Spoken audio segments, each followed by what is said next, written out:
Hello everyone! Today I'm going to be talking about the Vanduul blade and about some updated lore that was recently given about the Vanduuls themselves.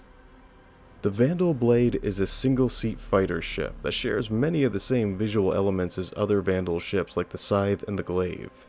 It's the smallest, most agile, and the lightest armored of all the Vanduul fighters that have been presented to us so far, which is being described as their equivalent of the Gladius. The blade comes equipped with 4 size 2 guns and a number of size 1 missiles. It's typically deployed into battle by the kingship carrier or the driller, which is why its wings fold in towards the cockpit, to compact down its size, allowing for more of them to be stored inside the carrier. The blade glows and pulses with a scarlet-hued organic light, giving it the appearance that it's breathing as it remains idle in its pose. A number of elements within the ship articulates as it enters into its landing mode, like the wings folding in, the spikes along its back fanning out, and the ribs along the belly opening to reveal its landing gear. The interior is very similar to the exterior in its look and feel. The dashboard interface is completely hologram based, while the background is riddled with biomechanical veins that make up the ceiling, floors, and walls of the ship's interior. The cockpit is entered in the same way as you would for the Glaive or the Scythe. The floor pivots down, revealing a seat that the pilot lies down on, rather than sitting on it like they would in a human ship. A lot of new ideas have been developed for the lore of the Vanduul during the construction of this ship. Ideas like, how do they make their technology and where does it come from? All of this adds some intelligence and culture into what's been little more than a mindless enemy up to this point, to breathe some purpose into what they are and what they're trying to achieve. They are scavengers that absorb the technological advances that other races have achieved, and uses them to augment their own.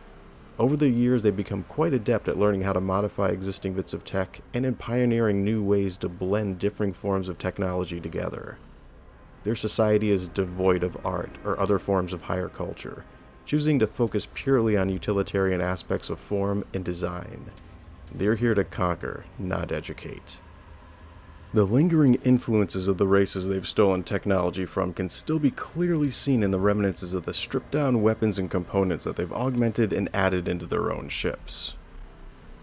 An example of this can be seen in a particular power generator that they use, which was originally human in design, reverse-engineered and then spliced into their own ship's internal makeup. Their basic building component comes from a biological agent that is refined by the Vanduul ships that are simply known as harvesters, which comb the surface of the worlds that they conquer, devouring everything they come in contact with. The exact nature and makeup of this compound is still unknown to the UEE, but it's incredibly malleable and strong.